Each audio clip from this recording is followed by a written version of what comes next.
eleição 2020. Esse ano infernal que não acaba, mas tem eleição. E vamos começar o programa de hoje com aquela máxima que, vale a pena ser repetida e é a cara da eleição desse ano, que é da grande filósofa Dilma Rousseff. Não acho que quem ganhar ou quem perder, nem quem ganhar nem perder, vai ganhar ou perder. Vai todo mundo perder, exceto o DEM e o Centrão. Esses ganharam. Todo mundo se fudeu. É isso aí, estamos aqui com a bancada carioca com os meus amigos. Fernando Mendonça, agora livre, Rafael Sorrentino e Ricardo Dente Lopes. E eu, Rico Villaroca, para a gente falar dessa eleição no bancada número 22, a gente vai falar dessa eleição de maluco. Uma eleição de maluco. E aí, gente, tudo bom? Já que a eleição tá de maluco, Rico, tudo bom? Eu vou começar com a minha, pela primeira vez, mas vai virar uma máxima do bancada, vai ser sempre a minha entrada. Rico, tá gravando, Rico? Tá gravando, cara. Tá gravando. Eu não, Quer dizer, eu não tô vendo a luzinha vermelha, não, hein? Não, é pior que isso. Eu não sei se tá gravando, mas tá transmitindo. Então, se entrar no Facebook agora, tá ao vivo. Não, mas não tem certeza absoluta, né? Não precisa ter a luzinha vermelha aqui, cara, não. Tem um negócio escrito ali dizendo ao vivo. Então, eu imagino que esteja ao vivo para o mundo. Tá bom. Mas tá gravando? A pergunta ele não respondeu a pergunta que que eu tô gravando. Tá gravando. Se eu gravar e transmitir ao mesmo tempo, eu acho que vai dar ruim. Melhor só transmitir.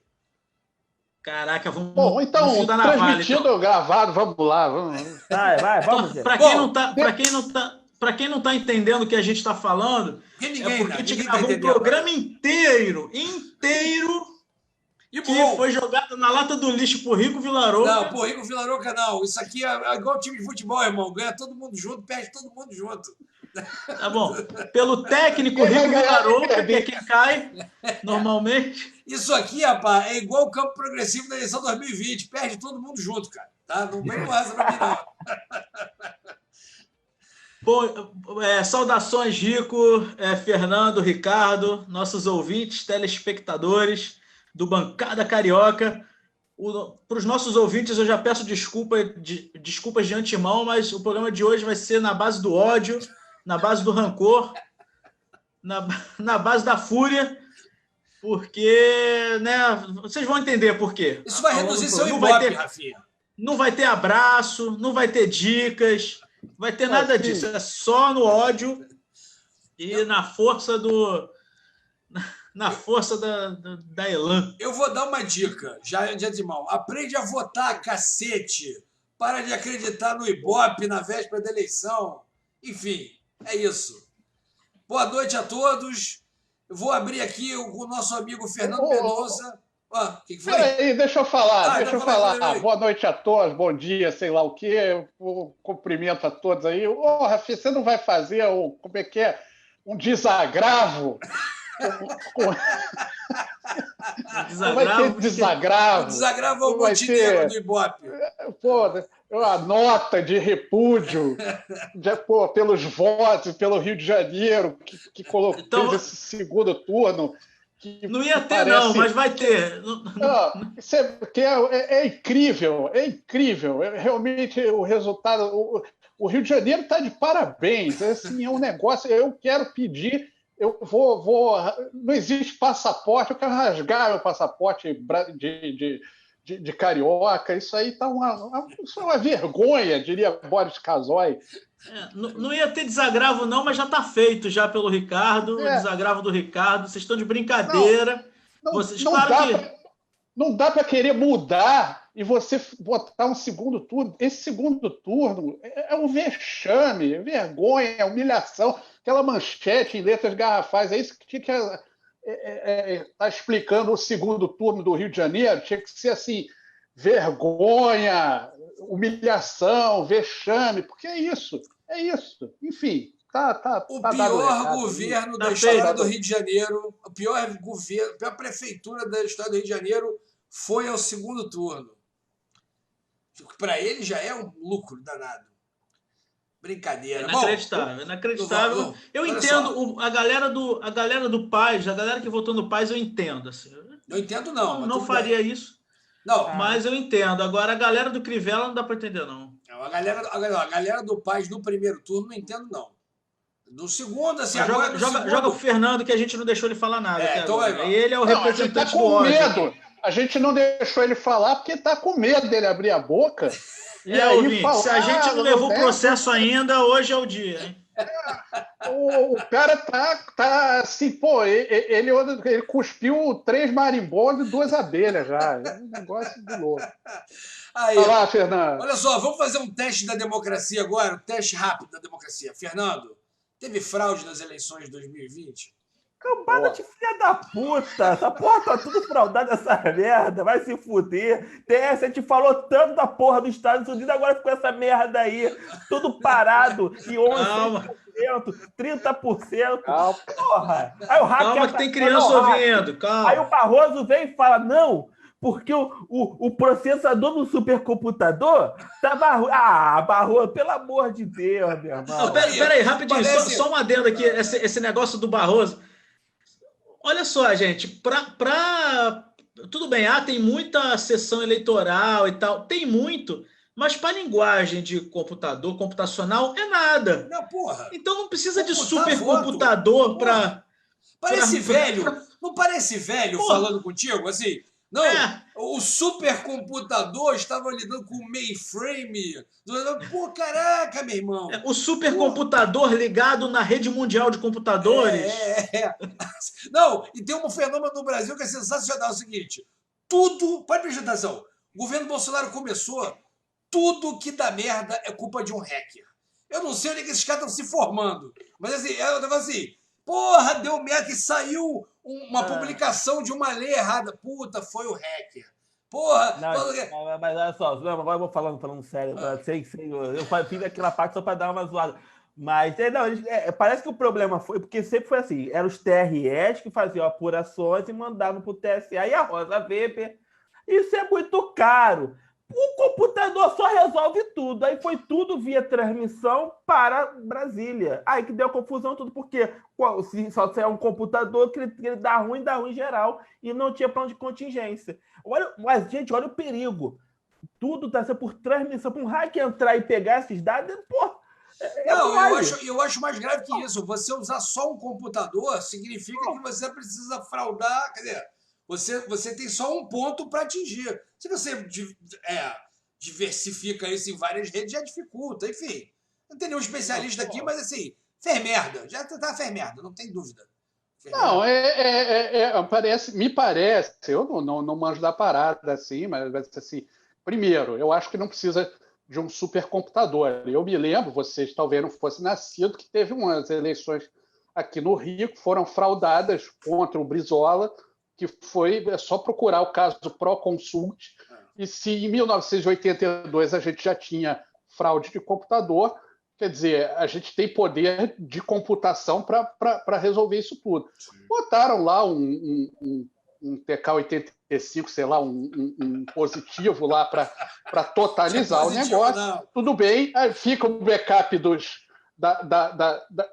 nas próprias cidades, nos estados, enfim, cada lugar vai ter o seu backup, não acho que seja tão fácil de fraudar assim, mas é uma economia porca como a gente está acostumado, parece estar se acostumando a ver economias porcas, quer dizer, não tem redundância nenhuma, deu pau lá no positivo lá do TSE Barroso, e ficou todo mundo sem do Barroso, exatamente. O Barroso deve ter um computador melhor do que esse, porque como é que um computador dá pau, atrasa tudo, quer dizer, é um computador muito ordinário, deve ser um notebook bem vagabundo, comprado em 10 vezes sem juros sei lá, na Havan. Eu ri muito com um amigo meu que falou assim, alguém comentou assim, porra, caramba, 8 horas e não saiu o resultado da eleição, tá atrasado. Eu falei assim, calma, a gente ainda tem uma semana ainda para chegar dos americanos.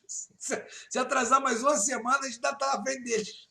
Agora, rápido comentário, era tudo que o pessoal queria para botar o voto impresso. Eu acho que não vai acontecer o voto impresso que eles querem, não, mas que vai rolar pelo menos algumas urnas com um ticketzinho. Não, eles estão com a conversa de não tem como, impressão por amostragem. Sinceramente, né? eu como fui candidato, não consigo ficar muito contra, não. Vou ser bem sincero. E o Brizola defendia isso também. Então não é uma coisa de esquerda e direita. Não, Não, eles estão com uma ideia de amostragem, né? Pegar uma amostragem e tirar... eu acho que é o que vai acontecer, muito provavelmente. É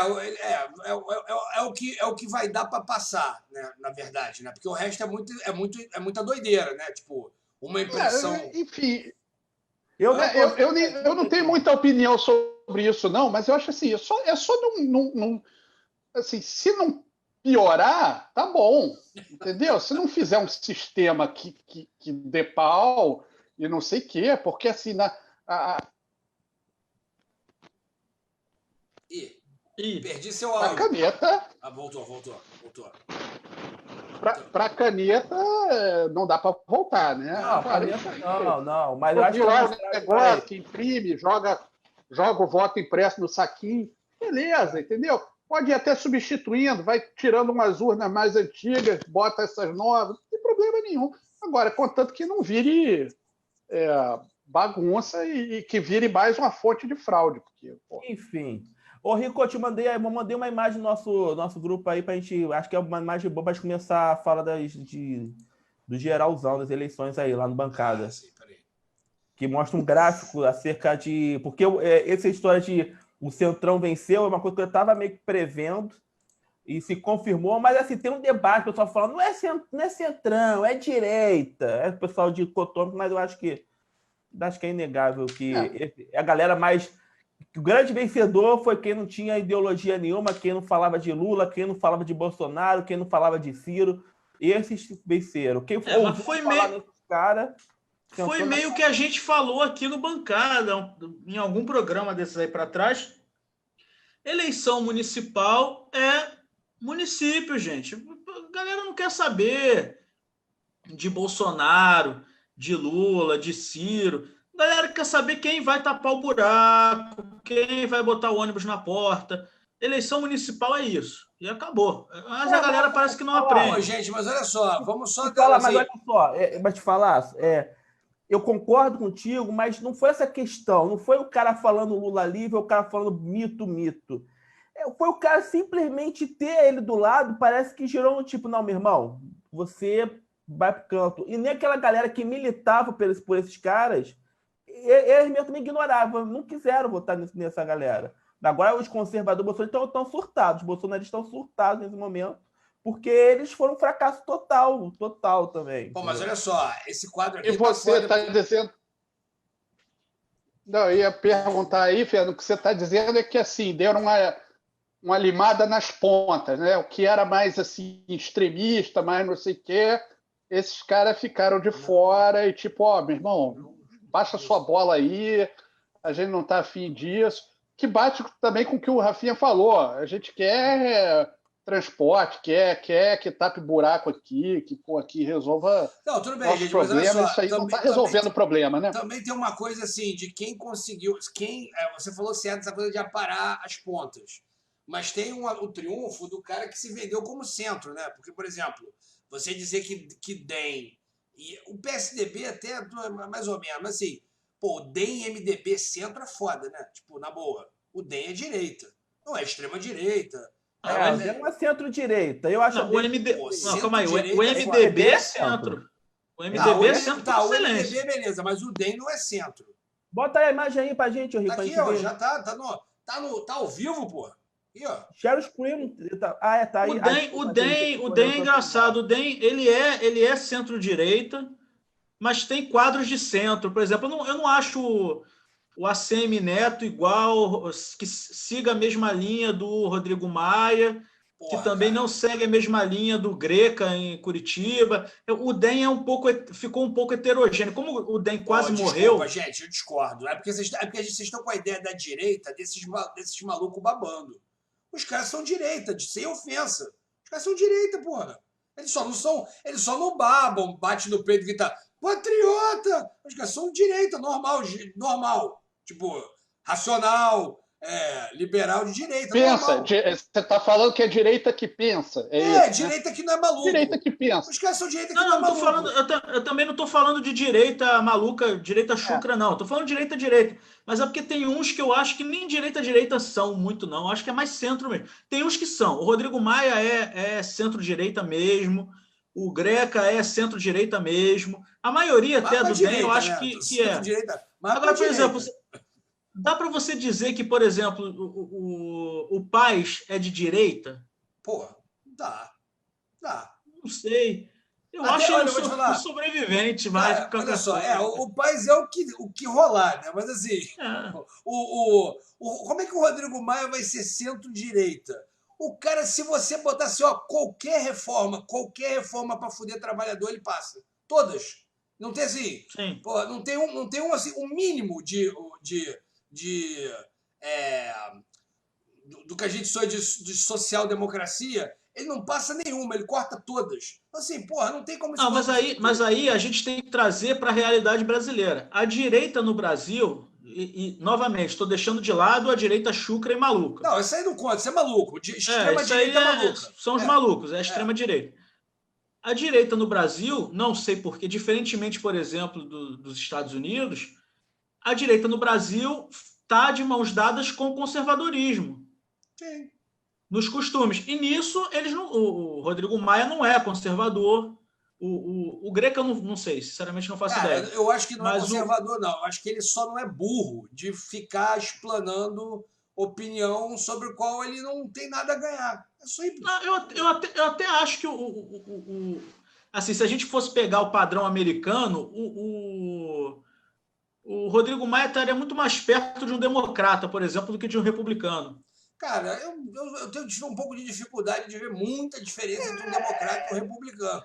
Mas é difícil fazer essa comparação também com os Estados Unidos, porque lá o que é, entendeu? Aqui, eu acho que mesmo o cara que é de direita, ele tem muito pouca condição de debater, por exemplo, o fim do SUS, entendeu? Porque ele vai ser espancado. Porque não dá. Tem umas conquistas brasileiras aí que mesmo o cara de direita, um cara da direita americana, porque essa questão que falam, porque nos Estados Unidos não tem SUS. Cara, nos Estados Unidos você vai encontrar um cara que vai dizer assim, eu não tenho obrigação e nem quero dividir o problema da saúde com ninguém. Eu tenho meu dinheiro para cuidar da minha saúde. Então, assim, os republicanos dizem isso. Esse nível... Esse tipo de direita, aliás, nem o Bolsonaro mais babão tem coragem de enfrentar algumas coisas. Então é difícil fazer essa comparação da direita brasileira com os Estados Unidos. Mesmo essa pauta de costumes, isso é uma aberração meio que foi inventada para justificar alguma coisa, entendeu? Desse período de ódio pós-2016, porque como não se sabe muito bem qual é a pauta, inventaram essas... não, é contra isso, contra gay, contra... Os caras nem sabem exatamente contra o que eles estão lutando. É uma pauta imbecil, assim. Então também não vai... Então é difícil. É difícil também determinar essa... Isso eu concordo com o Rafinha. É difícil determinar exatamente quem é a direita, né? Eu estava vendo o debate lá do Covas, era isso, né? E mandei uma outra imagem aí, que acho que é melhor que essa aí. Que essa aí a CNN fez uma divisão louca. Eu não tinha reparado na divisão maluca da CNN. Eu achei simpático aquela florzinha ali no canto da CNN. Ali, uma coisa singela. Mandei outra que é por partido. Coisa PDT. Que eu acho que é melhor pra gente... Falando nisso, então, só enquanto não entra a imagem, olha aí. Para quem não sabe, estava tendo um debate agora na CNN. Eu soube, né? O Covas e o Boulos foi para Nacional. Eu estava assistindo e é um negócio curiosíssimo, assim. Você vê o Covas, ele obviamente é o que a gente chamava, o PSDB era o principal rival do PT, né? Então era assim, era a nossa polarização esquerda e direita, era PSDB e PT. E você vê o cara falando, nós queremos tirar os moradores de rua. Tudo bem que ele quer tirar dando mangueirada de água gelada, mas ele não fala isso, entendeu? Ele diz que não, a gente quer abrir vaga, quer não sei o quê. Ele fala isso. Mas é exatamente o que o PSDB sempre foi. O PSDB é uma direita invernizada. Beleza. Assim, uma direita com verniz. Talvez. Gente, olha só, se a gente ficar nesse debate... Se perdeu, né? Se a gente ficar nesse debate que a esquerda e a direita, a gente vai ficar... Vai levar o programa para o outro lado. Mas olha aí. O ganhador aí de quando foi o MDB... que, cara, é um centrão. PP é o grande pai do centrão, né? O PP é o pai do fisiologismo, né? Assim, não Isso que eu ia falar. O PP é o pai do fisiologismo, não é nem do centrão. Isso aí Meu querido PP. Isso aí é porra. PSD, na minha opinião, é centro também. Ele vai na Também carguinho. Aí depois, olha só, isso aí foi MDB 700, PP quase 700, PSD 650. Aí depois veio o PSDB, que podemos colocar na centro-direita, e o DEM, centro-direita também. Aí vem o PL. Aí vem o PL, que é centrão. Aí vem o PDT, centro-esquerda, e o PSB. Olha a situação da esquerda na situação que está. Trágico. O PT só aparece lá atrás com 179. 179 prefeitos. Cara, que diabos é o Republicanos mesmo, hein? Eu sempre esqueço o que é esse Republicanos. É um partido do Bolsonaro, é o PCdoB do Bolsonaro. Não, o Republicano é o da Universal. Que aí o Bolsonaro tá lá. Pô, o Republicanos é o da Universal, é do cacete, né? É o 10, né? É o 10, o Republicano. Né? É impossível entender. Esses republicanos aí, não se esqueçam, na verdade, era o partido do José de Alencar, vice do Lula, que eles criaram. Não era PL aquela porra? Não, era PRB. Aí mudou para republicano. Essa era vice do Lula, republicano era vice do Lula. É o PL, esse aí é o PL. É o PL. Esse PL que tá aí não é o mesmo PL, não. É outro PL. Então esse Republicanos é o antigo PL, Álvaro Dias? Isso. Álvaro Lins, não, como é o nome dele? Era Álvaro Lins? Lembra dele, o Ricardo? Que parecia o Caveira. Sim. Parecia o esqueleto do... Isso ônibus da Liberdade, Álvaro... Meu Deus do céu. Álvaro Dias não é, Álvaro Lins também. Não é. Álvaro Dias é o Fábio Júnior mais velho lá. É o Coringa.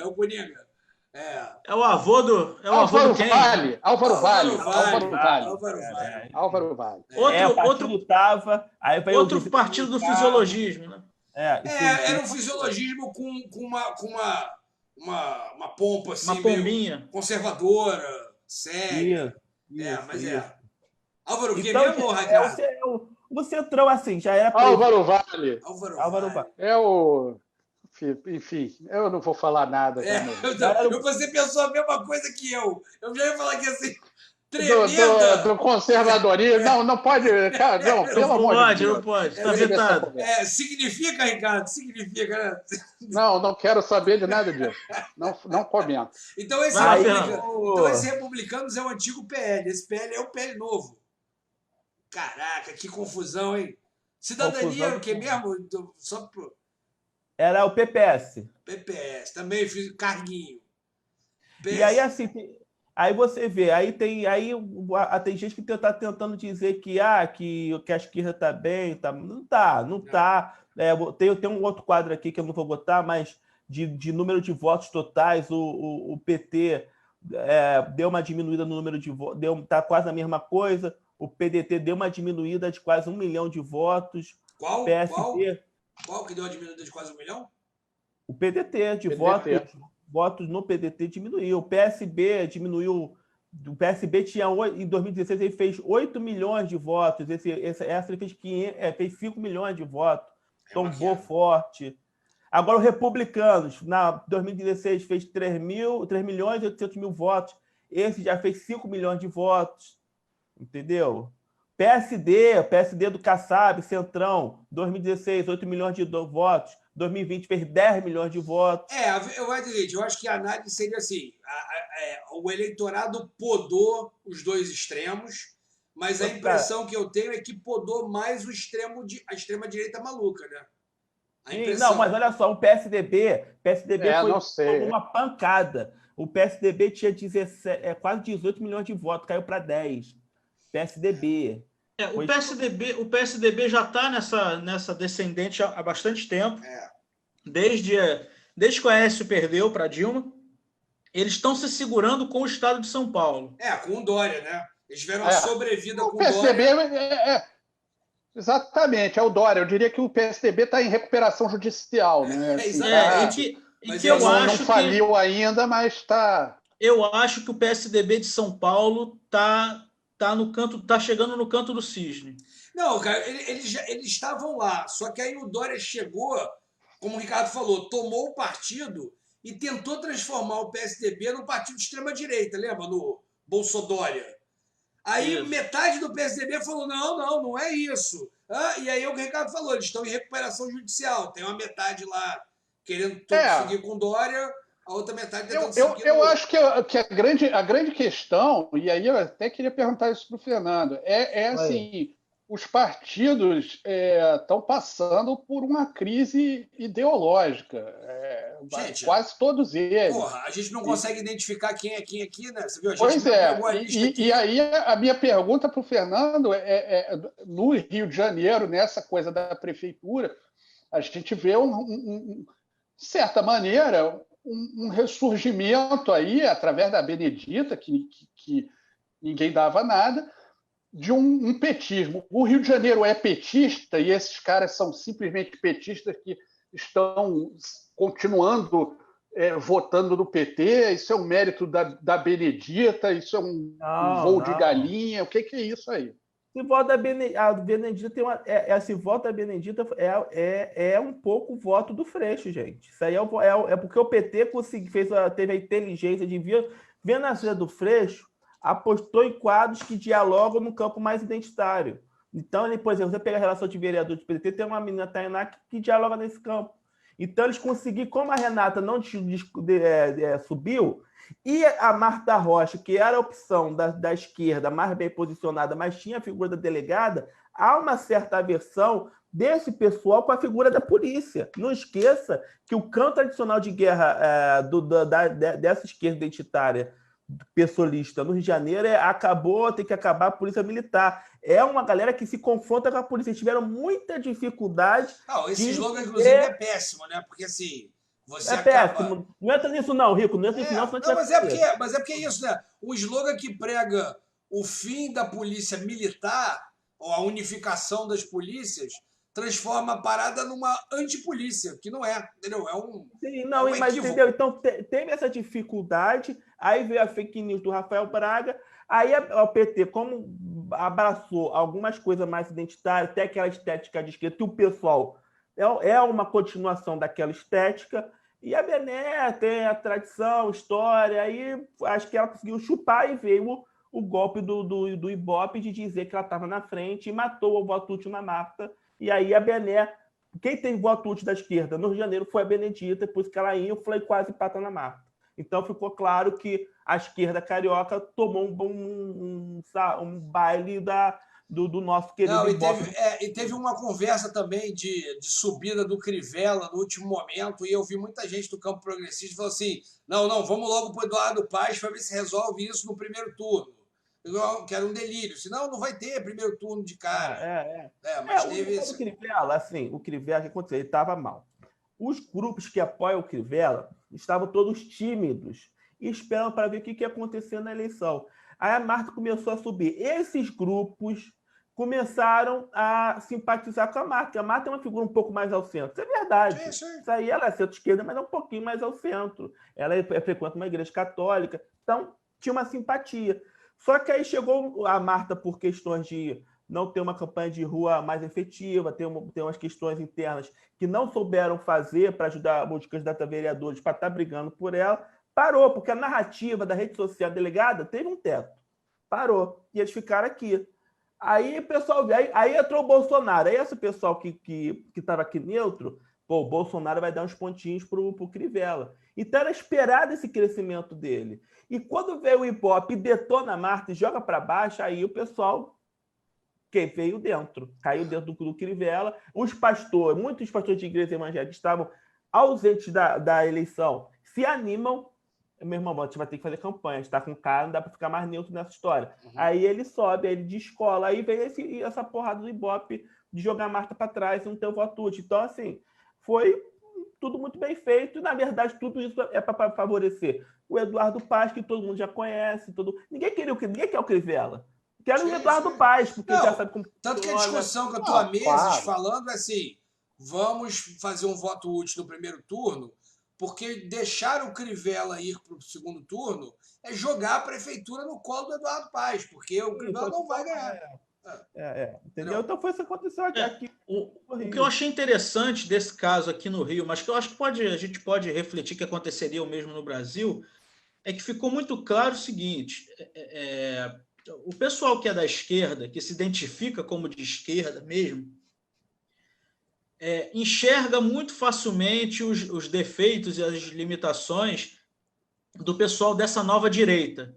Porque eles são meio toscos mesmo, que é uma galera que a maioria começou a acompanhar a política outro dia, então, sabe, a gente sabe. E se acham muito imunes a isso. Não, o meu voto é meu voto, não é influenciável pela Globo, pela televisão, pelo Instituto de Pesquisa, etc, etc. A gente viu que a esquerda é tão influenciável pelas fake news, pela mídia, pelas pesquisas, quanto a direita. Então, vamos parar com essa ilusão. A esquerda do Rio de Janeiro caiu como um patinho no que o mainstream do Paz, e não é nem do Crivella, o pessoal foca no Crivella. Quem deu essa lambada na Marta foi, na Marta e na Benedita também, né? Em todo mundo, foi a galera que simpatiza com o Paz. Não foi a galera do Crivella. Eles que queriam colocar o Crivella lá. Aí a galera que já estava ali para apoiar o Crivella, mas estava envergonhada, sentiu o cheiro de sangue e aí fechou com o Crivella para ele dar esse upzinho final. Mas não há a menor possibilidade a gente já falava... Mas não há a menor possibilidade do Crivella ser eleito. Então, assim, a esquerda foi manipulada. A esquerda no Rio foi claramente manipulada e nem percebeu, porque continua brigalhada dentro da esquerda, que nem é tanta gente assim quanto a gente acha que é. É pouca gente, porque se você somar Marta e Benedita, dão 22% das pessoas que votaram, porque a gente tem a questão da abstenção altíssima. Teve esse imponderável também. Teve esse imponderável também da abstenção e tal, que se você parar para pensar, tende a ser mais um público de viés progressista. Porque é o cara que está preocupado. Eu tenho essa tese. É um público idoso, que natural, mas que teve muito progressista que ficou em casa com medo do corona. A gente tá. O povão não ficou com medo, não. Hã? O povão não ficou com medo, não. Então, eu acho o seguinte: tem exatamente o que você falou, tem a faixa dos mais velhos, que está vendo aí uma segunda onda que está sendo muito disfarçada pela grande mídia, mas que parece que está vindo com força. As UTIs já estão aí numa taxa de ocupação preocupante. E a galera que é progressista, quer dizer, ou progressista ou não, mas que tende a ser progressista porque está se preocupando com a questão da epidemia, da pandemia, e falou, porra, eu não vou sair de casa para votar. Assim, o Crivella não vai ganhar, eu não vou sair de casa, meu irmão. E aí, uma galera não saiu de casa, entendeu? Agora, assim, só para mudar um pouquinho o tom, para a gente até apertar no grande Henrique Rafael, eu sei que o Rafael quer falar, porque a gente falou do Centrão ganhar, mas porque a gente falou... aquilo, não é dizer que o cara votou no seu vereador, nesses candidatos, porque o cara se identificou como centro. Não. É porque esse perfil de Centrão, ele tem um perfil de ser muito de propaganda tradicional, de botar muito dinheiro em campanha, de falar de rua, e para isso ele se afasta da ideologia para não gerar nenhum tipo de rejeição. Então é o cara que bota o trio elétrico e contrata sem cabo eleitoral com bandeira. Essa galera, por conta da pandemia, que não tem reunião e tal, e pela eleição ter sido morna, se favoreceu muito. Eu comentei aqui, as ruas aqui no Rio estavam paradas a eleição. Então, o voto de última hora foi muito alto. Então, quem estava lá com 1.000 pessoas, com 1.000 cartãozinhos, levou uma vantagem. Por que eu estou dizendo isso? Aqui no Rio de Janeiro, embora esteve essa onda de centrão aí, nós tivemos casos de vitória da centro-esquerda, como foi em Niterói, como foi em São Gonçalo, que está se criando no Rio de Janeiro um cinturão de centro-esquerda, que não é porque é de centro-esquerda, é porque é bancado por uma administração vitoriosa, que é do Rodrigo Neves, que hoje é do PDT, mas tem uma característica muito personalista nele. Não foi a centro-esquerda. O São Gonçalo ganhou um cara do PT, o Dimas. Mas não é porque era do PT, é porque era o Rodrigo Neves por lá e esse cara aqui.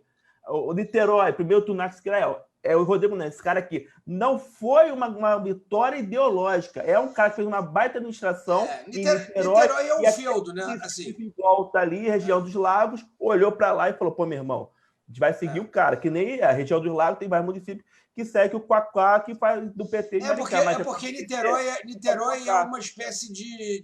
Se você for olhar a sociedade niteroiense, ela é tradicionalmente... vou usar o termo aqui, não é muito bem, mas é meio que a aristocracia do interior do Rio, digamos assim, né? Tipo, famílias tradicionais do interior do Rio, da região dos Lagos, que vieram para Niterói. Então, assim, o Niterói é mais o espelho para essa galera do que o Rio. O Rio já é uma coisa maior, mais complexa, inclusive. E Niterói tem um certo... Niterói é meio que um feudo político do PDT, da centro-esquerda, né? Digamos assim, né? Mas é que tá, não é PDT, é Rodrigo Neves, é personalista. Mas foi Roberto Silveira antes, entendeu? Tem essa coisa personalista sim. Na eleição do governo de Niterói. Sim. Não, o Roberto Silveira era até mais PDT que o Rodrigo Neves. Era PT, depois foi o PV. O Rodrigo Neves era PT até outro dia. Sim, sem dúvida. Eu só queria colocar... E aí vem aquela história a própria história da prefeitura. Quer dizer, na prefeitura esse tipo de personalismo é mais forte ainda. Porque o cara está vendo ali. Não, se for um personalismo bem sucedido, né? Um personalismo bem executado, isso aí. Esse caso de Niterói que o Fernando falou, era até por isso que aqui no nosso briefing, né, no nosso esquenta, briefing não, né? Parar com esses... Briefing, a gente é muito melhor. Tem isso? No nosso esquenta, eu queria falar um pouco do Grande Rio, focado principalmente nisso, nessa questão desse eixo Niterói, São Gonçalo, Maricá, que está se formando uma força ali que pode vir a influenciar na eleição para o governo do Estado daqui a 2 anos, porque assim, o governo do Estado está morto. Não tem liderança. O Eduardo Paes, talvez, né, com uma boa vitória aqui no Rio, talvez ele seja um candidato natural aí mais forte para o governo do Estado, mas assim, mas também não é nada garantido. No outro dia, o Eduardo Paes perdeu para o Witzel, o governo do Estado. Então não é nenhum papão, principalmente para as cidades do interior.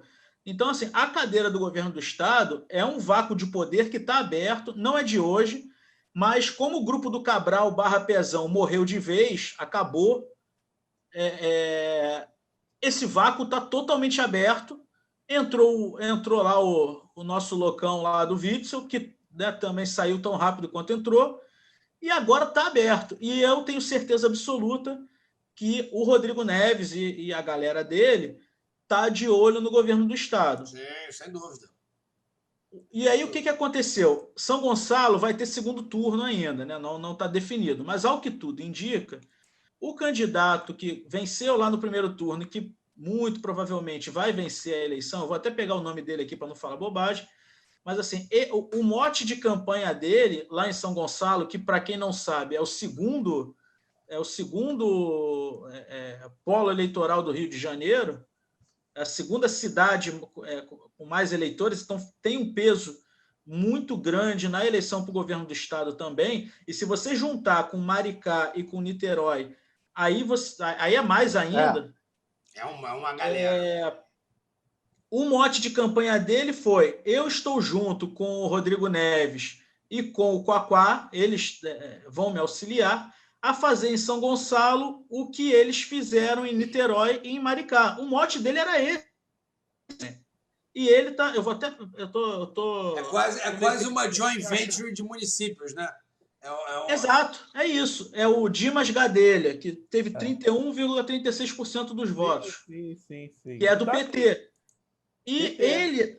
Aí vamos supor que ele ganhe, que é o que tudo indica que vai acontecer. Você vai ter aí 3 municípios, um do lado do outro, o que dá é mais fácil para você fazer uma sinergia, para uma administração ajudar a outra.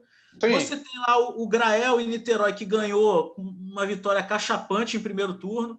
Você tem o Quaquá e o grupo dele, que dominaram Maricá. E o próprio Rodrigo Neves, que parece ser o grande cabeça desse grupo aí, esse pessoal unido vem muito forte para a eleição do governo do Estado. Sim, sim. Ainda mais numa eleição que está tudo em aberto, que não tem ninguém Com certeza. forte. É algo a gente tem que prestar atenção. A gente aqui na capital não costuma prestar atenção nas eleições do Grande Rio. Do interior, então, nem se fala, mas nem do Grande Rio aqui. E dessa vez há uma grande chance da liderança do governo do Estado vir do Grande Rio. Ó, eu tava me boa perguntando... chance. Grande não, uma boa chance. Eu tava me perguntando aqui, no meio dessa lista aqui, eu falei assim, cara, cadê o Partido Novo? Aí, quando a Rafinha tava falando aqui, aí eu me deparei com isso aqui, ó. Partido Novo não se esforçou o suficiente e fica sem prefeituras. Não ganharam nenhuma prefeitura. Não, acho que pegou uma, não pegou em algum lugar. Cara, acho que não pegou nenhuma, não tá nem na lista aí, pô. Eu tinha Então achado É porque isso aí se chama meritocracia, você tá entendendo? Então, bicho, é normal o o Zema- Partido Novo não ganhar nada. o Zema não elegeu um apoiado. Um. E o O cara tá no... Zema, ele tá em ritmo de... vamos falar de mim, eu tenho que falar de Centrão, o Calil, que, pô, o Calil é o beijo, acho que o Calil é aquele centro, meu irmão, tem que resolver as coisas, acabou, tem que trabalhar. Esquerda, esquece. Qual é o partido dele, Fernando? Qual o partido dele, sabe? PSD, ele era na linha, qual foi o PSD? É centro por excelência, né? Centro, não, mas, porra, o cara é ex-presidente do Atlético Mineiro, né? Ele tem que ser centro. Senão ele não Ele foi gerenciava uma o boa grupo. administração mesmo, ele não... É aquilo, é um centro mesmo de... Cara, eu fico pensando... Eu fico no meio. Eu fico pensando como é que tá o meu bolsominion de estimação. Que ele passou esses últimos meses todos dizendo que o Trump ia vencer. Depois ele falou que o Calil ia ser chutado da prefeitura de BH, porque ele é mineiro, né? E ele acha que o governo do Calil foi um desastre. Ele falou que o Calil ia ser chutado, o Calil ganhou o primeiro turno, o Trump ia vencer, o Trump se fudeu. Assim, eu não sei onde é que... Ele estava acreditando no Russomano também, já era. Então, assim, ele deve estar bem desiludido assim, com a vida. Eu nem O perguntei. Russomano, eu queria ver alguma entrevista com o Russomano de verdade. É que ele não vai dar, né? Mas, assim, na visão dele, assim, o que acontece com ele? Porque realmente é um fenômeno. O Russomano é um fenômeno. Não, ele tem uma coisa que deve ser dita sobre ele. Ele é fiel temporariamente, né? Porque, assim, quando ele abraçou o Bolsonaro e começou a despencar nas pesquisas, alguém perguntou para ele, né? Ele falou, não, eu vou com o Bolsonaro até o fim. Ele podia ter dado uma guinada ali que talvez o salvasse. Ele não deu. Mas ele é muito ruim também. Não, total. Ele, com Bolsonaro, sem Bolsonaro, ele pode abraçar quem ele quiser. É só abrir o microfone. Se abrir o microfone, ele se afunda sozinho. É um troço incrível. Legal, mas olha só, tudo isso aqui que a gente falou é muito legal, etc, etc, mas eu quero saber o que o Fernando Mendonça prometeu nos últimos programas aí, que ele ia contar os bastidores, as verdades, os podres, as verdades de uma campanha eleitoral. Então pode começar, todo mundo prepara aí os processos. Não, vamos fazer a sessão de perguntas. Vamos fazer a sessão de perguntas. Assim, Pode perguntar, que eu te quero saber. Para fazer a primeira pergunta. Fernando, qual foi a coisa que mais te chocou nessa campanha? Qualquer coisa, qualquer aspecto. O que me chocou foi uma eleição atípica, que as pessoas estavam cagando. Acho que isso me chamou muita atenção. Como as pessoas estão cagando muito a política, tão putas, não querem nem receber papelzinho. Isso me chamou muita atenção.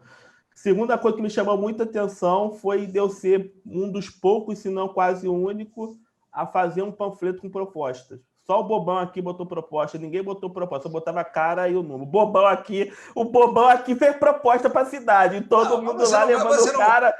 Você não deixou de ganhar por causa das propostas. Não foi. Era uma coisa legal.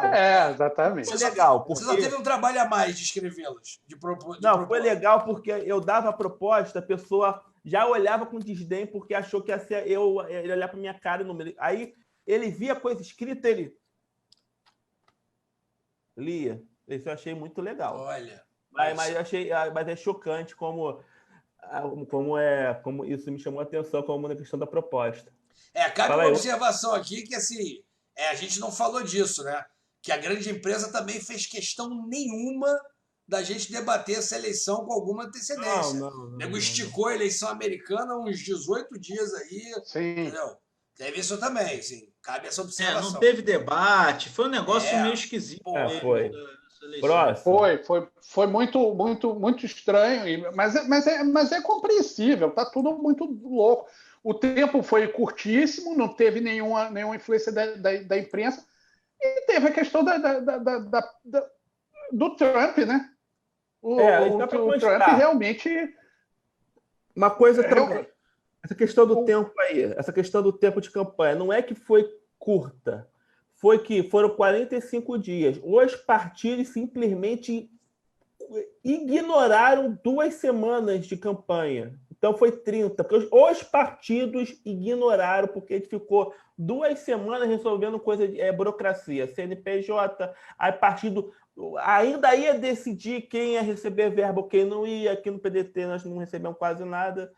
Então, assim, ainda teve isso também. 2 semanas que jogaram no lixo. Os partidos jogaram 2 semanas no lixo. Fernando, só para aproveitar esse teu comentário, porque essa é a minha pergunta, vai por esse caminho, aí você já aproveita, já responde, já continua.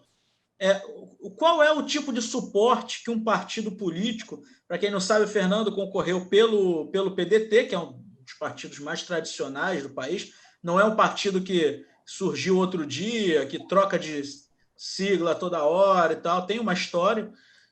Mas, assim, qual é o tipo de estrutura que um partido político, ainda mais um partido político tradicional, dá a um candidato do legislativo, ao candidato miudinho, ao de base, ao candidato a vereador? A gente nem fala os candidatos grandes, mas ao candidato povão. Vamos lá. Uma coisa que pouca gente sabe. Uma candidatura é essencial ter 2 coisas. Não é santinho, não é de... É advogado e contador, porque a questão da prestação de contas é totalmente arcaico, surreal, complexo, e tem que ter um contador contratado para fazer a sua prestação de contas. É muito estressante, porque você não pode errar nada, senão você toma problema na justiça. E essa prestação de contas tem que ser assinada pelo contador e pelo advogado. Então, um partido tem que, de cara, dar esses 2. Nem sempre eles dão esses 2, eles pagam o contador e o advogado. Então, o cara nanico, sem dinheiro nenhum, que queira se candidatar, tem que verificar se vai ter direito a advogado, contador. Se não for ter, meu irmão, então você não gasta 1 centavo, fica zerado, porque não tem como, senão você vai ter problemas. E aí você tem a questão de receber dinheiro de cada partido, ver como é que faz, quer repassar o fundo eleitoral, repassar fundo partidário, aí pode fazer esses repasses para a candidatura do candidato tá fazendo. Só que eles estão meio que evitando, por quê? Porque tem a regra de cota tanto de mulheres, 30% de recursos, que deu problema para o Bolsonaro, e agora tem a cota de negros também. Então, os partidos estão muito receosos de repassar dinheiro aos candidatos. Então, assim, o que ele pode ajudar? Aí, às vezes, a maioria das vezes, dá um materialzinho e o advogado e o contador, mas não é sempre. E, gente, eu acho uma coisa também que eu descobri. É loucura a pessoa vir de orelhada se candidatar. Por isso, por ter 1.600 candidatos do Rio é surreal, porque chuto que 70% não concorreu de verdade e vai ter problema na justiça, porque tem sérias questões que ele não vai ver, porque tem toda uma burocracia muito forte aí. Então, assim, um número surreal. Então, quem tenta vir sem dinheiro, isso é maluquice. Eu vou vir porque eu conheço muita gente. Meu irmão, você é maluco. Isso aí você é maluco. Não vem. Não vem. Fica em casa. Tu tá arrumando problema para sua vida. Entendeu? Mas é isso. Mas é engraçado mesmo, né? Eu não conheço as poucas pessoas que eu conheço que tentaram a política nesse esquema, assim, conheço muita gente, vou tentar. Todas, deve ter sido umas 5 ou 6 assim, ao longo da vida. Todas você senta para conversar, é uma história triste. Assim, uma história de desgosto. Vai tentando. Não existe. Você tem que se estruturar. Pô, eu tenho um projeto. Aí você entra. Agora, ele vai te tentar aleatoriamente, o cara acorda você candidato. Meu irmão, não faça isso. para a sua vida. Essa dica aí do Fernando de tenha um contador e um advogado é para a vida, tá, gente? Candidato ou não. Se você, a não ser que você não tenha emprego, vivo com a mesada dos meus pais e tal, aí beleza. Agora, se você tem uma fonte de renda mínima, assim, trabalhador mediano, tenha um advogado e tenha um contador. Se não, e de confiança, claro, né? Senão, você é um cego, você é um cego e o mundo é uma sala cheia de ovos. Então, você precisa de alguém guiando, porque o mundo está ali para te dar uma estocada o tempo todo. Se você não tiver um advogado e um contador... O homem que não tem um advogado e um contador é apenas um menino. É apenas um garoto, juvenil.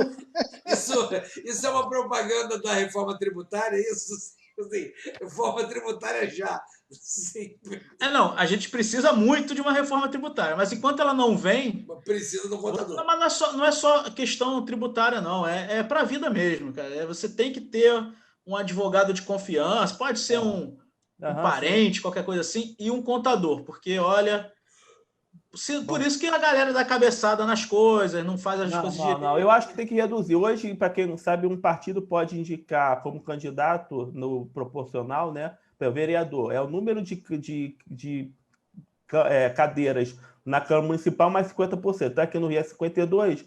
52 mais 50% dá 70 e pouco. Então, quer dizer, cada partido tem uma porrada. Botando 70 e pouco dá um número surreal aqui de candidatos de 1.600 candidatos, que sabemos que na prática só concorreu uns 400, 500, o resto foi tudo... Só que o é ruim, porque ele puxa 1, 2 votinhos que esse aventureiro puxa, pulveriza e joga o debate lá no chão. E vereador, é por isso que eu falo que vereador é a candidatura mais difícil, porque pulveriza muito.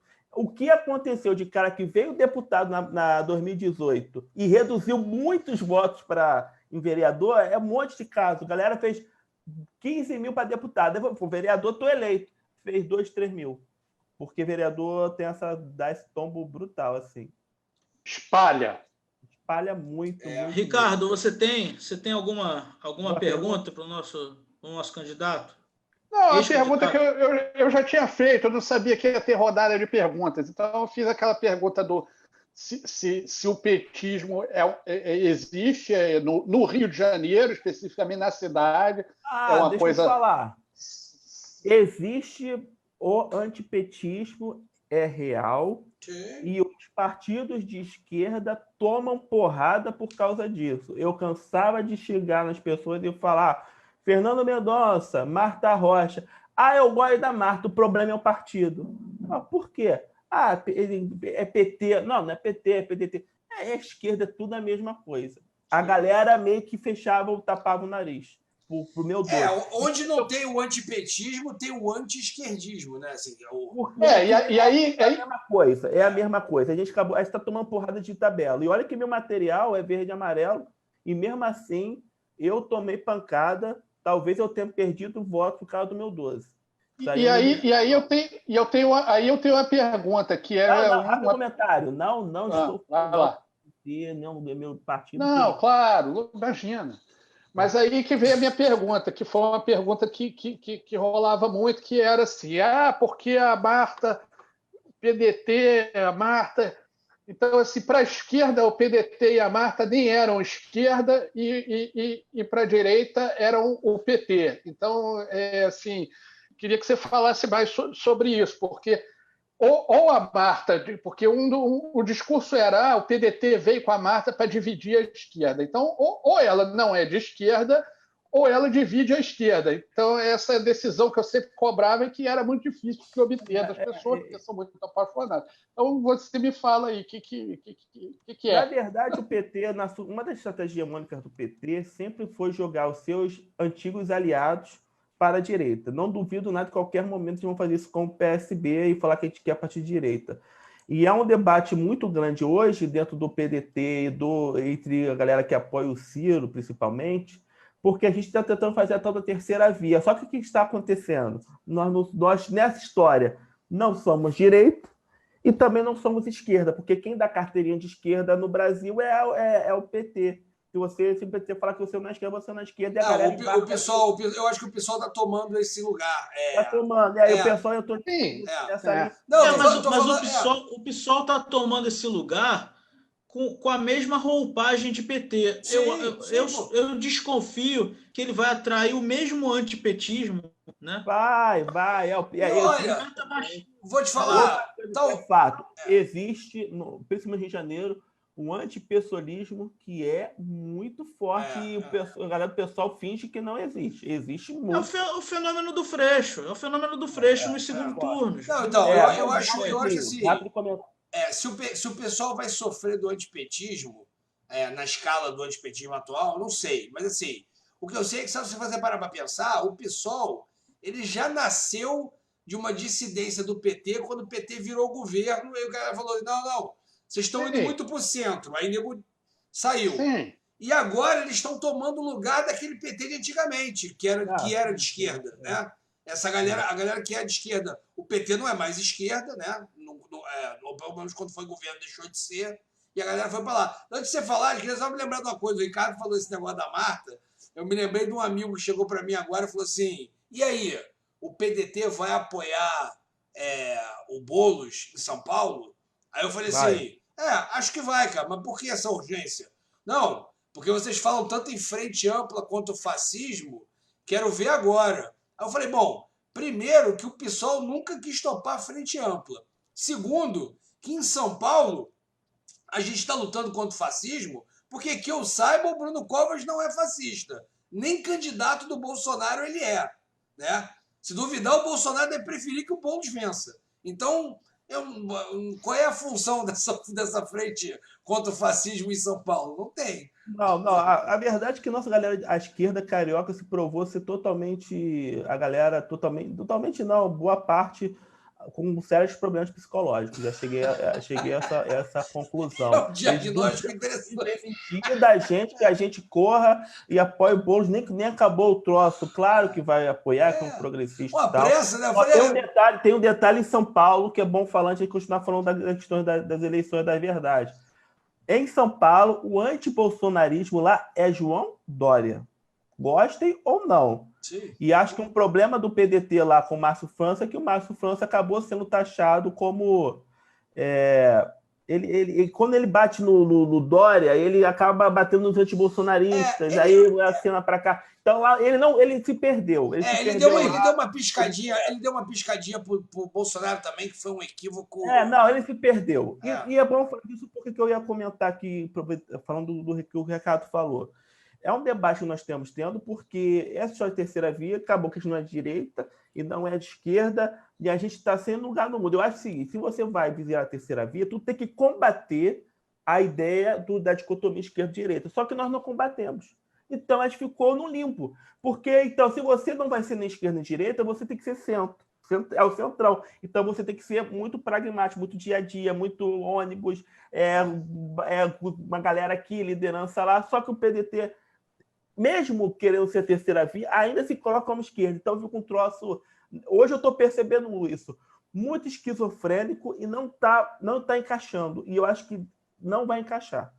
Eu tenho uma teoria. Eu até rascunhei isso em uns 2 ou 3 programas atrás, mas estou trabalhando isso melhor na cabeça. Eu acho, tem muita gente tentando a tal da terceira via.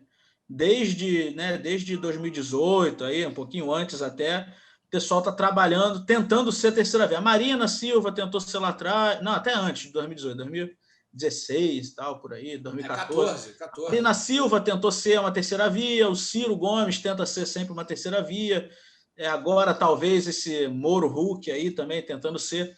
Eu acho que tem um problema sério aí para criar a terceira via, que é o seguinte, questão de identificação. Se você falar só eu sou terceira via, é etéreo. Não, eu sou diferente. Você é diferente, mas você é o quê? Eu acho que tem que dar um nome para esse movimento. Vou dar um exemplo. O PDT e o Ciro Gomes querem ser a terceira via. Beleza. Somos o quê? Somos trabalhismos. Somos pelo trabalhismo. Pronto, você criou um nome de movimento. Aí você trabalha esse nome. Claro, tem que ser um nome bom, né? Progressista, por exemplo, eu acho um nome... Não pega no povão. O povão não sabe o que é. O progressista é meio vago também, né? É vago. Eu acho que o PDT perde a oportunidade de vir com a coisa do trabalhismo de verdade. Tudo bem, o PDT fala, não, nós somos trabalhistas, isso aqui. Traz de volta, cara. Traz de volta lá a coisa do Getúlio e tal. Trabalhista, ponto. Rafinha, trabalhista, não precisa cara... nem ser do Getúlio, porque você também não precisa ser de esquerda e ser leninista, entendeu? Eu sou trabalhista. Não, mas o que eu digo do Getúlio é você pegar o nome trabalhismo como um movimento. Sim. Ó, o nosso movimento, o nome é esse, trabalhismo, pum. E caminha com ele. Por quê? O povão ouve trabalhismo, o cara entende. Pô, trabalhismo é em prol do trabalhador. Pô, eu sou trabalhador.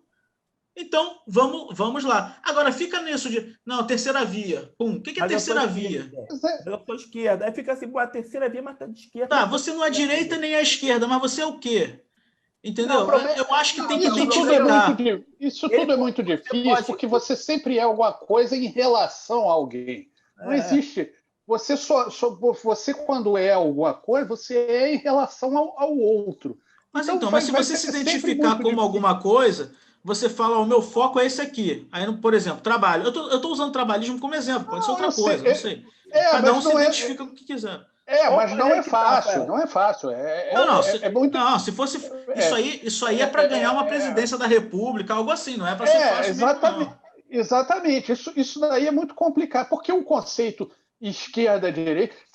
Você vê, eu tenho bolsominions, agora eles estão com laringite, né? Depois do negócio do Trump lá, eles estão com laringite e não estão falando muito. Eu acho que ele teve um surto de laringite e eles ficaram quietos. De vez em quando um levanta e diz, o Trump vai virar, aí ele dorme de novo. Mas eu conheço vários bolsonaristas e eles acreditam no comunismo, você está entendendo? Eles postam coisas do tipo... Então, todo mundo, essa coisa que o Fernando falou do PDT, não sei o que lá, eles acham que o PDT e o PT e o PSOL é tudo a mesma coisa e são todos comunistas, nem é de esquerda, não, é comunista. Vai tomar a casa dele, o Celta lá, o Corsa, o negócio. Então é muito difícil. É muito difícil. Não, mas é sério, sabe o que acontece? É muito difícil. Aí é o ponto. Existe uma galera ideológica que existe, só que são muito poucos, é uma ilusão você achar que o brasileiro não é. Sim. Essa galera, tanto de esquerda e fala que é de direita, se for 10% da população é muito, são muito poucos. E nós nos iludimos achando que a gente está falando com todo mundo e não está. 80%, quase 90% não se define nenhum dos dois. Tá nem aí. Então, assim, você pode... Rafael, Sim, mas acreditam, Fernando, eles acreditam nesse discurso de que todo mundo que é de esquerda é ladrão e quer roubar o seu negócio. Não é que seja de esquerda, é que seja comunista, é que seja não sei o quê. Não, ele acredita no senso. Ricardo, gente, calma aí, rapidinho. Esses dois polos, eles brigam por esse centrão, essa população ideológica. Só que a direita descobriu, a direita descobriu que você combate, uma forma boa de você combater isso, de você lutar por esse, é com fake news. Ó, meu irmão, eles vão botar o seu voz ensinar na escola, teu filho é transar. Cuidado, a tua família vai acabar. Ele está disputando. E aqui, o que a gente fez? Em vez de disputar, começou a falar que esse povo é de direita também. Porque não adota o contexto marxista, socialista, então você é de esquerda. Não, então, o que acontece? Você chama o povo de... O cara manda fake news da mamadeira de piroca, aí você chega e fala que o cara que acreditou é burro. Você não fala assim, olha só, ele está tentando te fazer de otário, fazer você acreditar que alguém dá uma mamadeira de piroca para uma criança. A gente não falou mas isso. Vamos combinar, é muito difícil. O cara tem que ser santo. Olha que eu sou a pessoa, você me conhece, você me conhece, e sabe que eu, para brigar com alguém, é um negócio muito difícil. Agora, quando alguém vem com uma madeira de piroca, você não chamar... Uma coisa é brigar com alguém, agora não chamar alguém de burro em alguma circunstância... Claro, mas você precisa dizer assim, ele está fazendo você pagar de burro. É ele que está fazendo você pagar de burro. Não é você burro. Ainda que dê vontade de ser isso. Você vê, eu tenho um amigo de infância, ele acabou de postar. Por que ninguém de esquerda, quando sai do Brasil, vai morar num país comunista? que eu posso falar para esse cara? Entendeu? Eu vou explicar para ele. O cara que fala isso, ele já tem um grau de burrice que é assim, tem 5 países comunistas no mundo. Então, assim, porque todo mundo sai do Brasil e vai morar num país capitalista. Mas não é disso que eu estou falando. Agora, eu não consigo falar isso para a pessoa, Agora, mesmo assim, que seja meu amigo, sem dizer que é imbecil. Então, assim, é difícil. E eu sou calmo. Para fechar essa questão que o Rafael colocou, assim, tem como você fazer política no Brasil sem falar que é de esquerda e direita, que é o que o Centrão faz, mas aí eles se assumem sem ideologia. Acho que a questão toda a se debater é que o PDT tenta ser uma terceira via falando que tem ideologia, aí cria esse problema, entendeu? Dá para fazer sem. Mas aí eu acho que não... O PMDB faz 100, o PSD faz 100, o PP faz 100, republicano faz 100. Só que faz o Democratas. O Democratas fala, mas fala meio escondido. Então, assim... Você vê aquela menina... Mas até onde, Fernando, que isso não vira uma coisa... Tem uma questão ética nisso aí também. Né? Mas a esquerda é ética, a direita não é. Não, você viu aquela... Mas calma aí. Eu não preciso nem do Fernando, eu preciso da Márcia Tiburi. O bobão ético aqui botou proposta. O bobão ético aqui botou proposta. Pois é. Mas calma aí. Mas isso é uma questão ética. Você botou porque é honesto com as suas ideias. Assim, não é porque você é meu amigo, você está sendo honesto. Agora, o cara que flutua, esse é um cara essencialmente desonesto. A questão é que eu preciso da Márcia Tiburi, não de você, que eu preciso que ela me explique como fazer política para imbecis. Porque, assim, se você é honesto e fala a verdade, aí a pessoa começa a te repelir. Então, assim, aí você tem que ser uma espécie de camaleão, um vigarista, um picareta. E isso é complicado, porque o cara que não se expõe e não coloca as suas ideias também está sendo meio coisa de estelionato. Eu ouvi Luciano Huck. Moro? Não. Tá. Mas calma aí, a gente está falando do Centrão como se o Centrão tivesse descoberto alguma pólvora, mas o Centrão nunca fez presidente. Fez com o Temer lá do jeito que fez. Sarney. E nem então, mas a gente está falando de presidência, né, no caso, de governo de Estado grande. O Centrão também, tipo, essa tática do não tenho ideologia, estou em cima do muro, sou fisiologista, tem um teto baixinho também, depende do que você quer. Eu não acho... É para proporcional. Eu não acho que necessariamente... Olha só, sabe, a questão é o seguinte, você que é fudido e pobre, você que não tem recursos, você não consegue fazer política nesses partidos de centrão, porque já que não tem ideologia, é um troço... solto. Então é o cara que já tem um dinheiro, tem uma estrutura que vai... Ele só quer a legenda. Ele só quer a legenda, entendeu? Isso, e ele não quer... Quem tem a vocação e não tem recurso, acaba escolhendo partidos ideológicos. Só que quem não tem, tá ali... É o Brasil, por isso o Brasil tá da forma que tá. Até porque, e essa questão presidencial, até isso, você vê que se você parar para pensar, até no próprio Bolsonaro, ele teve muito mais. Ele outro dia fez o desabafo do pastel com caldo de cana. Ele teve muito mais prejuízo do que vantagem por ser eleito presidente da República. E teve mesmo, porque ele estava lá na boquinha dele, estava feliz lá na boquinha. E o problema de ser presidente é que o cara tem que se colocar diante de questões, tem que ser honesto. E aí fica difícil, porque não dá para flutuar. Aí o cara tem que se colocar. E se coloca pancada nele. E é isso. É difícil. Sem dúvida. Eu não tenho solução, não. Estou problematizando aqui junto com vocês, mas que fica complicado, porque quando a gente bota qualquer coisa, você fala qualquer coisa, você é comunista, que nem esse idiota amigo meu falou. Quer dizer, quem é que... O cara acredita em comunismo hoje. Ele acha que vai virar... Eu vou te falar, tem uma propaganda... Eu acho que falta identificar. Eu acho que falta... Quem quer ser terceira via a nível nacional... tem que identificar o seu movimento, o seu grupo. Enquanto ficar essa coisa aberta de não, nós somos do PV da Marina, do Solidariedade, não, nós somos do PDT do Ciro. É uma coisa pequenininha, cara, tem que ter um movimento para você quebrar.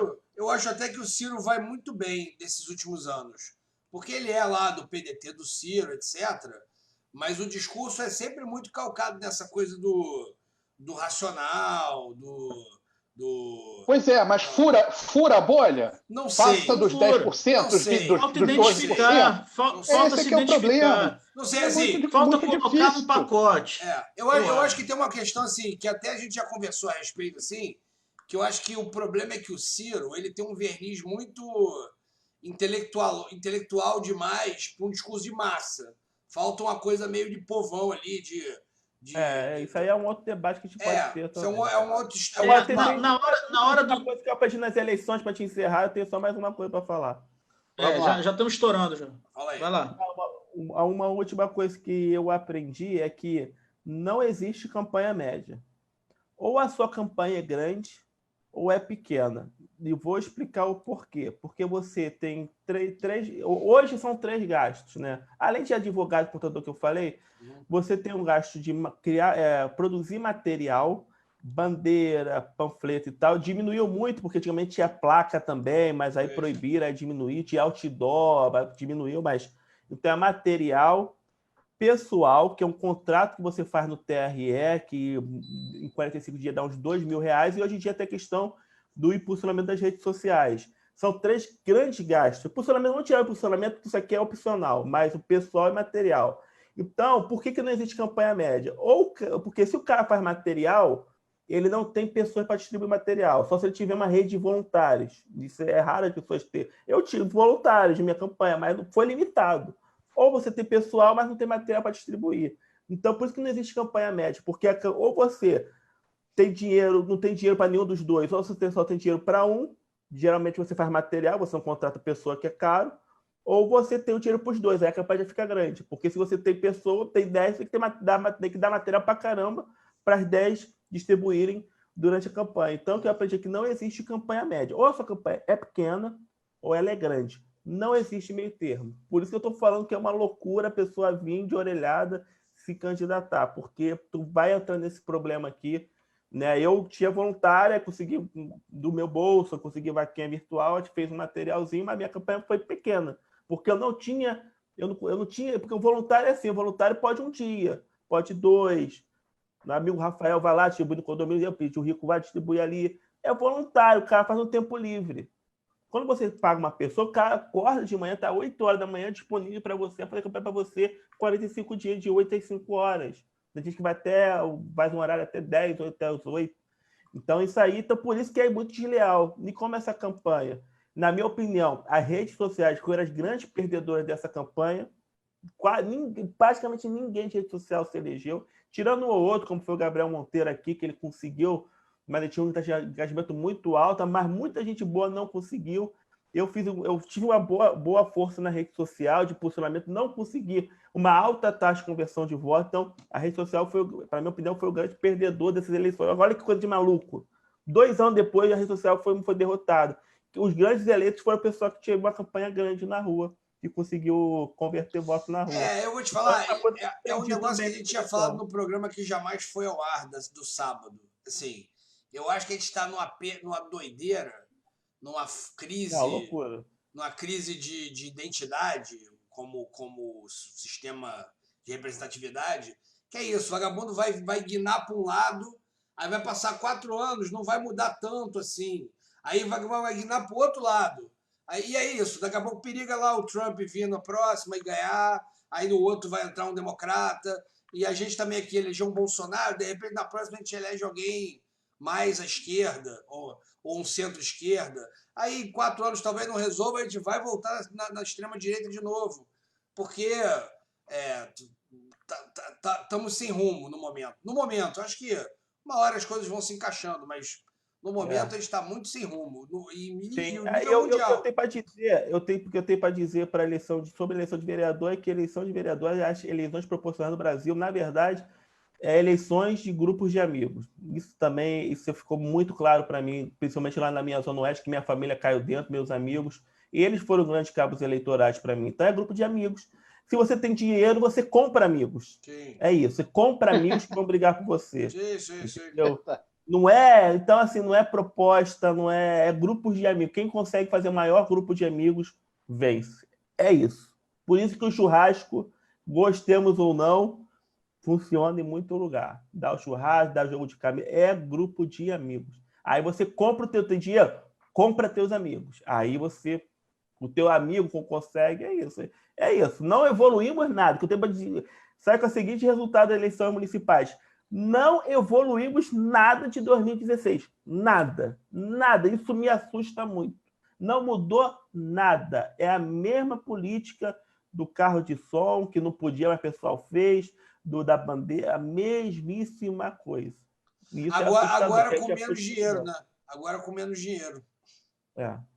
Aliás, com esse comentário, que deve ter com essa mensagem a questão de dinheiro aí, né? Porque pandemia, o que o cara vai dizer? Falou, eu fiz 5 mil panfletos e não vai dar um panfleto, porque quem vai fiscalizar a pandemia, o cara vai dar desculpa que não deu nada. Então, o TSE vai ter que correr muito atrás disso aí. A nossa com essas mensagens de otimismo que finalizamos o programa. O Bancada Carioca número 22. A gente não chamou ninguém de burro, Rafael. Ninguém chamou ninguém de burro. Eu tô controlado. Rafael, que eu fiz rede social. Muita gente. Fernando, você foi burro. Você tinha que ter feito um grupo de amigos. Fernando não fez fake news, não botou gente armada falando que era a guarda pretoriana, igual um idiota aí que acabou sendo eleito. É burro. Agora, sabe uma coisa? Você passou rapidamente por ele. Me deixou um pouco intrigado o fenômeno do PMzinho lá, do Gabriel Monteiro, porque, a despeito de quase toda a direita ir pro buraco, ele saiu bem votado. O que me fez pensar... Eu vou te explicar o porquê. Isso é bom. A rede social foi um derrotado? Foi. Mas o que acontece? Quando o cara é muito grande, tende a funcionar. E ele hoje está muito grande nas redes e é algo personalista nele. Bolsonaro, por exemplo, personalista nele. Por exemplo, a gente tem um amigo nosso, o Vitor Almeida, que é da página Urbana da Depressão, que é enorme a página, ele veio se candidatar, eu achei que ele estava eleito. Só que não houve a migração da página desse Urbana da Depressão de voto nele, ele fez 3 mil votos, foi uma votação muito boa, mas foram 3 mil votos. Por quê? Não era personalidade nele. Então, é outra lição que aprendemos. Não adianta você ter uma outra rede social para te apoiar. Tem que ser focalizado em você. Você tem que ser um personagem, né? Você tem que ser um personagem. O Carluxo tem que ser a sua. Gabriel Monteiro. É o Gabriel Monteiro, Bolsonaro. Entendi. Mas você sabe o que eu acho também, Fernando? Eu fiquei imaginando se o eleitorado dele... Porque acontece? Eu tenho a impressão de que os disruptivos malucos, eles foram chutados, porque as pessoas também, por mais que elas sejam de direita ou conservadoras, elas tiveram uma certa vacinação com o fenômeno do Bolsonaro, né? Então, assim, já olha, meio maluco, mas beleza. E essa coisa personalista dele, do cara que está lutando contra o sistema, da polícia, né? Aquela palhaçada lá que ele inventou, me deu a impressão de que, assim, cara, ele deve ter uma votação de muito moleque novo, que essa juventude de direita, né? E outra coisa, o PSD não foi bobo, né? O PSD não foi bobo, né? O PSD botou dinheiro nele também. Fez uma campanha de ruazinha para ele boa também. Assim, o Centrão tem isso. O Centrão não tem essas coisinhas que às vezes a esquerda tem.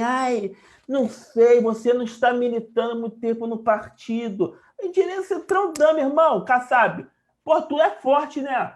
Meu irmão, vamos botar 100 conto aqui na tua campanha. Vamos ver se tu ganha, tu tem potencial. Sim. É negócio, é business. Assim, quantos votos tem o Tiririca? Tem X. Boa, casa mais 500, ele triplica isso. O DEM, o grande vencedor da eleição carioca, se chama Democratas do César Maia. É a maior bancada, botou Eduardo Paes vai virar prefeito, é o grande vencedor. E você percebe que lá é business mesmo, meu irmão. Vamos aqui porque você é o nosso cara que eu vou botar dinheiro, você vai crescer. Não, então, um partido que era assim aqui no Rio, que eu acho que era o único que era assim aqui no Rio, e não à toa dominou o Rio de Janeiro por muitos anos, tanto no Legislativo quanto nos principais executivos, era o PMDB. O PMDB do Rio de Janeiro, do Cabral, Pezão e Eduardo Paes, era uma máquina violentíssima. Uma máquina. Eles foram arrebentados pela Lava Jato, mas era uma máquina muito grande. Você via claramente que os candidatos do PMDB a deputado estadual, deputado federal e a vereador era só galera rica. Não tinha pé de chinelo. eles só botavam galera graúda, Por exemplo, violento. e você pega a nominata do DEM, é só galera com, você tá mais 25 mil votos, porque nessa eleição 25 é muita coisa, porque o número de votações todo mundo diminuiu bastante também. Por isso que eu fiz meus 1.000, mas talvez num cenário normal seria 3, 4, é porque todo mundo diminuiu muito. Sim, sim. Então, você dá mais 25, 10. Então, hoje, se eu quisesse ir pro DEM, era maluquice, porque não tem como competir com os caras, que é dinheiro. Não tem, lá é business mesmo, é a galera e a galera com dinheiro faz votação boa. Não, e você vê que coisa engraçada, tem uma coisa que eu nunca vou me esquecer. Quando o César Maia tinha acabado, acho que o segundo mandato, se eu não me engano, dele de prefeito do Rio, ou foi o primeiro? Você lembra que ele tentou uma eleição de governador com o Garotinho? Foi a primeira eleição do Garotinho. Foi. Então, na véspera dessa eleição, ele deu uma palestra lá na FRJ, na Escola de Comunicação. Porque ele tem uma empresa de marketing político que chama Factoides e Factoides. Aí ele chegou lá e ele fez uma palestra sobre comunicação de massa, não sei o quê, e como ele ia vencer a eleição para governador no Rio de Janeiro. Porra, ele citou maluco de psicologia de massa do século XIX, não sei o quê. Eu olhei e falei, porra, aí o cara... Puta que pariu. É sensacional. Aí o Garotinho chegou lá com a conversa. O Rio pegando fogo, né? Violência pra caralho, isso aqui. Fiz um curso em Nova York, tinha acabado de fazer aquele Tolerância Zero lá do Giuliani. Fiz um curso em Nova York, vou resolver esse negócio da segurança pública assim. E E ganhou. E aí eu falei assim, caraca, e eu pensei, caraca, o César Maia é um otário, se fudeu. Mas vamos combinar uma coisa. É porque o Garotinho virou um pária e tal, né? Tanto que a filha dele teve aí 20 votos, sei lá. Só que assim, o Garotinho, como político, claro que a gente sabe tudo que o Garotinho é, né? Sim. Mas assim, como político, ele é muito bom, dos melhores que já teve no Rio de Janeiro. Cara, todos eles são, né, gente? O cara não tá ali de bobeira. Não, mas o Garotinho... O César Maia já teve uma época muito bom também, depois ele perdeu o jeito. Mas o Garotinho... O filho dele tá lá, né, na Câmara, né? Presidindo a Câmara. Assim. Pois é, então, ele tem e chegou lá com zero de carisma, zero de qualquer coisa. Né? Preciso lembrar que o César Maia que inventou o Eduardo Paes. Essa coisa aí, o cara era o prefeitinho lá de não sei o quê, quer dizer, eu me lembro disso. São duas figuras que assim, a gente uma pode escola. Tanto o Eduardo Paes, tanto o César Maia quanto o Garotinho são duas figuras que a gente tem 300 mil reticências, mas assim, quando você analisa como políticos, pela arte da política, eles são muito bons. Todos queriam do Brizola, né? Totalmente diferentes. Todos queriam do Brizola. Todos queriam do Brizola. Que era um outro político incrível, mas de um perfil totalmente diferente do deles. Perfil ideológico, né? Diferente. Sim. Então, gente, é isso. Agradecer o pessoal que votou, que apoiou. Obrigado. Vamos continuar construindo aí. Agora já estou mais feliz com a votação do 12 mil, porque a situação foi atípica mesmo. Mas tem muita lição para inspirar e tal. Muita coisa para levar. Aquele calorzinho que dá quando a gente vê assim, pô, me fudi, mas não me fudi sozinho. Me fudi, todo mundo se fudeu. Me dá até um alívio quando eu vi, caralho, não me fudi só. Gente, quando eu passei de 1.000, eu falei, graças a Deus eu passei de 1.000. Me deu ufa. Eu já tava 986. Caraca, 986, meu irmão. Meu irmão, 986. E quando eu fiquei mó tempão, eu só dava 289. Eu falei assim, caraca, o Fernando só tem 289 amigos. O 289. Bom, se não me engano, o vereador que entrou com foram 5 mil e poucos votos. Então, assim, não é... Mas foi essas foram as minhas lições dessa campanha. As verdades. Tem outras também que são impublicáveis aqui, mas... Vamos agradecer aí, porque a gente sabe que tiveram muitos ouvintes daqui do Bancada Carioca que dentro desses 1.000 e pouquinho aí do Fernando, que votaram, que apoiaram e que apoiam aqui o próprio Bancada, né, ouvindo, claro, divulgando. Então a gente agradece aí a participação de todo mundo. Vários ouvintes também participaram como voluntários da campanha do Fernando. Então, agradecer a toda essa galera que chegou junto. Valeu a pena, pessoal. Valeu a pena. Valeu. Mas tem muito que melhorar. Mas o projeto continua. Vamos parar o projeto. O Bancada continua. Já estamos aqui, então vamos continuar. Né?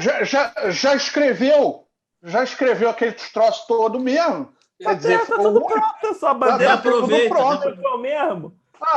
Eu tenho projeto, escrevi o projeto. Bom, então pronto, então tá pronto. Vai mudar? Não vai mudar. O projeto é... Enfim, é aquela coisa que eu falei da ética, né? O cara tem um projeto, tem uma ideologia, isso é difícil. Fica difícil de sustentar. Gente, é sempre mais fácil ser oportunista. Essa que é a verdade. Sim. É isso. Então acabou que vamos finalizar, porque o Ricardo veio com uma frase construtiva para fechar o programa. Então vamos aproveitar. Isso, exatamente. Ricardo, finaliza, ô Rico. Bom, com isso eu vou encerrar o Bancada Carioca pós-eleição, né? Bom, deixando bem claro aqui que o Bancada Carioca continua, a gente não vai parar. Claro. Não é porque a gente tinha um futuro vereador aqui, um ex-futuro vereador aqui, que tem estava nada com fazendo isso. o podcast continua, né? Até porque isso aqui é business também. Pô, total. Aqui é profissional. Pode acontecer qualquer coisa, mas a empresa continua. Exatamente. Você que não botou grana Você que não botou grana na campanha do Fernando, pode botar grana aqui no Bancada Carioca. A gente fala bem de você. Fica à vontade. É isso aí. Bom, a gente não vai ter dica, vai ter nada, né? Eu só quero deixar com vocês aí uma dica para vocês irem dormir tranquilo. Depois vocês parem para escutar uma música do Camisa de Vênus que chama Essa Linda Canção, que é bem o retrato da atual situação do Rio de Janeiro. Eu não vou falar porque não cabe nesse horário. Depois escuta aí. Essa Linda Canção do Camisa de Vênus. E é isso. Deixa eu botar aqui o nosso... Com isso a gente encerra o Bancada Carioca sem abraço, sem dica. A dica é, aprendam a votar, cacete. É isso aí. Um abraço. Fomos. Eita. Cadê? Peraí. Calma que não fomos oficialmente. Agora tem um atalho. Fomos de verdade agora. Agora, 1, 2, 3 e...